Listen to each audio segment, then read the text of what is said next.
గుంటూరు నగరంలో study centre government ఆధ్వర్యంలో నడిచేటటువంటి study సెంటర్ని కూల్చివేయడంతో దానిని పునర్నిర్మాణించాలంటూ కూడా ఈరోజు గుంటూరు నగరంలోని లాడ్జ్ సెంటర్లో ఉన్నటువంటి అంబేద్కర్ విగ్రహం వద్ద జర్నలిస్టు అదేవిధంగా కవి అయినటువంటి విల్సన్ అమర నిరాహారదీక్ష కూర్చోవడం జరిగింది. దానికి సంబంధించి అసలు ఆయన ఏం కోరుతున్నారు, ఈ స్టడీ సెంటర్ గతంలో ఎలా ఉండేది, ఇప్పుడు కూల్చివేత తర్వాత విద్యార్థుల పరిస్థితి ఏంటి అనేది తెలుసుకుంది. ఏంటండి ఎందుకు ఈ అమర నిరాహారదీక్ష?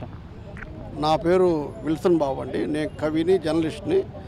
డాక్టర్ బిఆర్ అంబేద్కర్ జాషువా పూలే పెరియార్ లిటరేచర్ ఫౌండేషన్ అధ్యక్షుడిని. 2014 సంవత్సరంలో డాక్టర్ బిఆర్ అంబేద్కర్ భవన్ని కొత్తది నిర్మిస్తామనే పేరుతోటి పాతదాన్ని పడగొట్టారు. అందులో నాగార్జున స్టడీ సెంటర్ ఉండేది.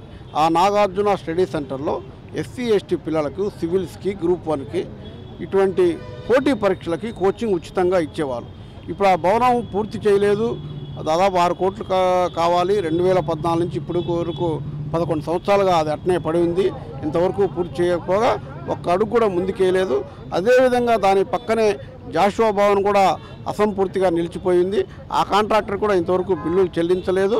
కాబట్టి ఈ 2 భవనాలని డాక్టర్ బిఆర్ అంబేద్కర్ భవన్ని ప్లస్ జాషువా భవన్ని వెంటనే నిలిచిపోయిన పనులని ప్రారంభించి పూర్తి చేయాలని మేము డిమాండ్ చేస్తూ అట్నే డాక్టర్ మూకిరి సుధ గారు నాతో పాటు కూర్చున్నారు. ఈ భవన నిర్మాణం ఎప్పుడు చేస్తారో రిటర్న్గా కలెక్టర్ గారు వచ్చి ఇచ్చేంత వరకు మా ప్రాణం పోయినా సరే కూర్చుంటాము. మేము వారం క్రితమే నోటీసుని కలెక్టర్ గారికి ఇచ్చి ఉన్నాము. ఎటువంటి రెస్పాన్స్ రాలేదు. ఇప్పుడు అధికారులు వచ్చి ఏదో పిచ్చి పిచ్చి మాటలు ఏదో అసలు ఎందుకు నిర్లక్ష్యం జరుగుతుంది అనుకోవచ్చు? ఫండ్స్ ఏమన్నా లేవా, లేకపోతే ఏంటి, ఎందుకు జరుగుతుంది? ఇది కేవలం దళితులకు సంబంధించిన అంశం కాబట్టి ప్రభుత్వము ఎటువంటి స్పందన లేదు.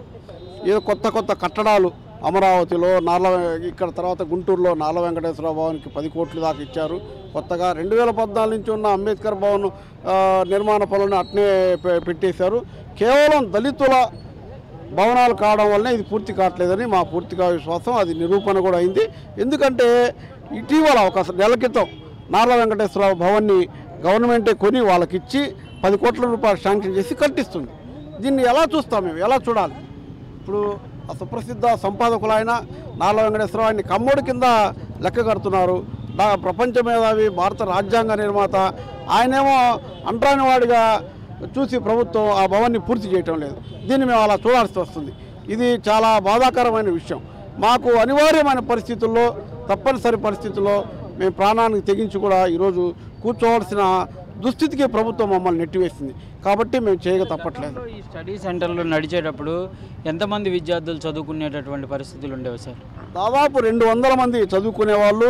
గౌరవనీయులైనటువంటి శాసన మండలి మాజీ సభ్యులు కేఎస్ లక్ష్మణరావు గారు 200 క్లాసులు పైగా చెప్పారు అక్కడ. అంత మంచి పరిస్థితి ఉంది. దాన్ని ఇప్పుడు ఒక్కసారి విద్యకు దూరం చేశారు.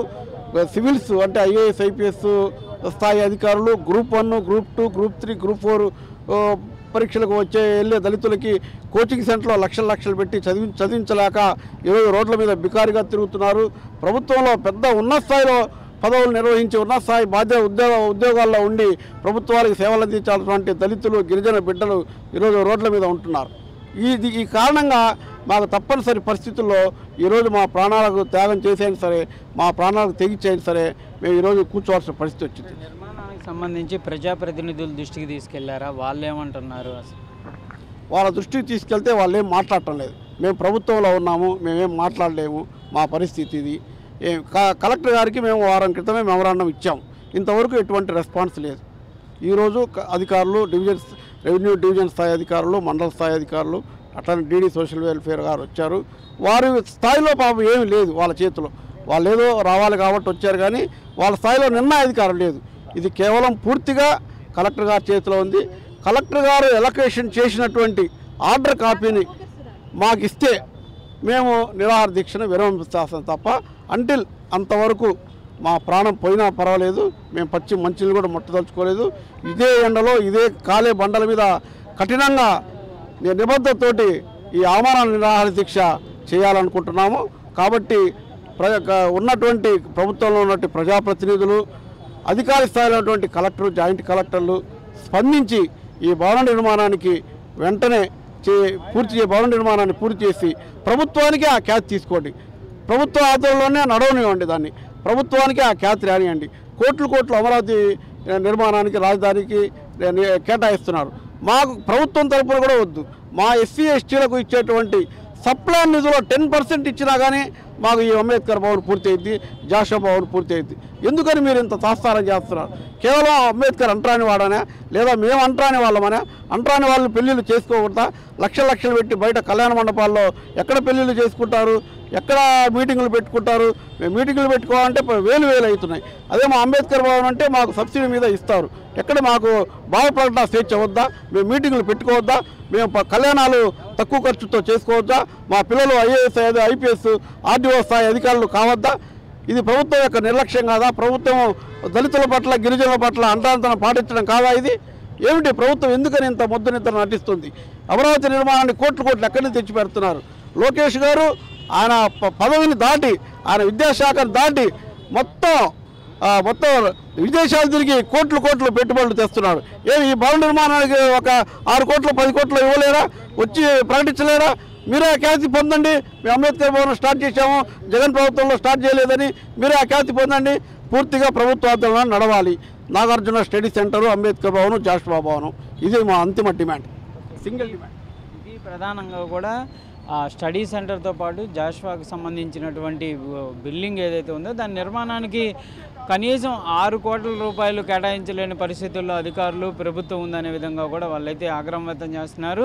కంపల్సరీగా ఈ భవన నిర్మాణాలు వీలైనంత త్వరగా నిర్మించాలి, లేకపోతే ఈ దీక్ష అనేది కొనసాగిస్తాం. ఇప్పుడు కంపల్సరీగా ప్రభుత్వం నుంచి ఈ నిర్మాణాలకు సంబంధించిన దానిపైన హామీ వస్తేనే ఈ నిరాహార దీక్షని విరమిస్తామనే విధంగా కూడా విల్సన్ చెప్తున్నటువంటి పరిస్థితి ఉంది. కెమెరామ్యాన్ సిద్ధుతో సాయి శంకర్, గుంటూరు నుంచి. చరిత్ర సృష్టించినోడు ఇప్పుడు ఆ చరిత్రని తిరగరాయబోతున్నాడు. అబద్ధాల గోడల్ని బద్దలు కొట్టి నిజాలను రాగా మీ ముందుంచబోతున్నాడు. నిజమైన వార్తల కోసం వెంటనే డౌన్లోడ్ చేసుకోండి రా యాప్ని.